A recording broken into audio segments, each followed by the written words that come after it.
Affection is the phenomenon of feeling a likeness or fondness for something. Thus, affection is a way of being in the world towards an object. Heidegger argues we can only understand our being towards something through our attunement to that phenomenon or thing. Understanding, our orientation towards something, and attunement, the way we feel about something, are both basic ways of being in the world and cannot exist without each other. Attunement and understanding are synonymous with affect, for when we are affected by something, it can bring us into an affective relationship to that thing. Thus, affect orients towards objects, but also structures the way we feel about those objects. Furthering the discipline of phenomenology, Sarah Hamed wonders if we can be happy, or, as in Heideggerian terms, can be in happiness. This means, can we really feel happiness or only orient ourselves towards it as a concept rather than a reality?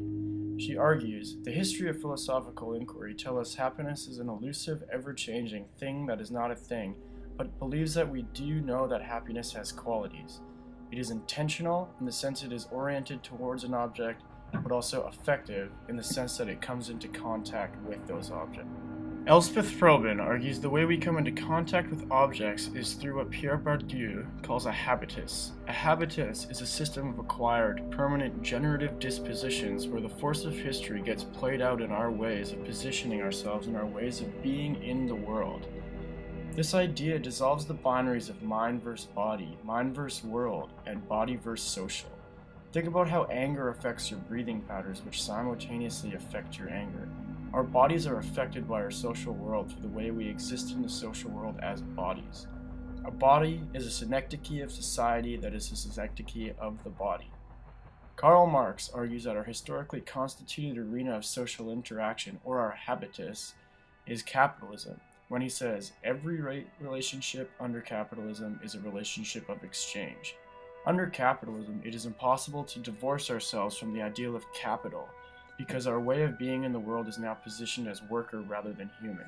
If we come into contact with objects through our socio-historical produced arena of interaction, then we can only orient ourselves towards the objects that reflect that socio-historically produced arena we are within. We can only orient ourselves towards the objects of capitalism and come into contact with those objects through capitalism.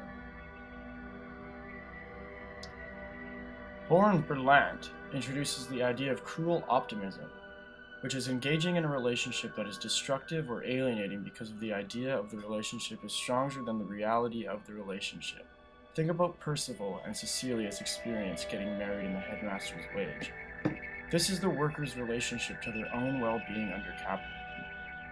The relationship between labor and work under capitalism is a cycle in which the worker struggles for satisfaction in a system that only aids in his growing dissatisfaction.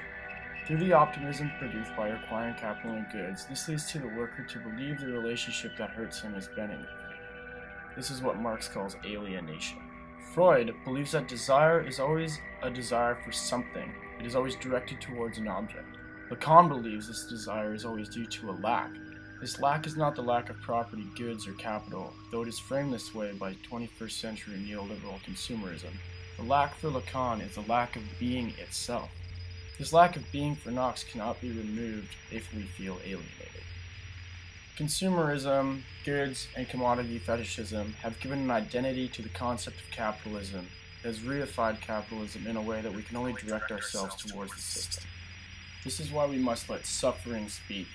For Theodore Adorno, we must not identify with happiness, for happiness has been reified. Every industry doubles as the happiness industry. Capitalism has made happiness exist as things on earth that ought to make us feel good about capitalism. Happiness, in a dialectical way, is the central contributor to human suffering.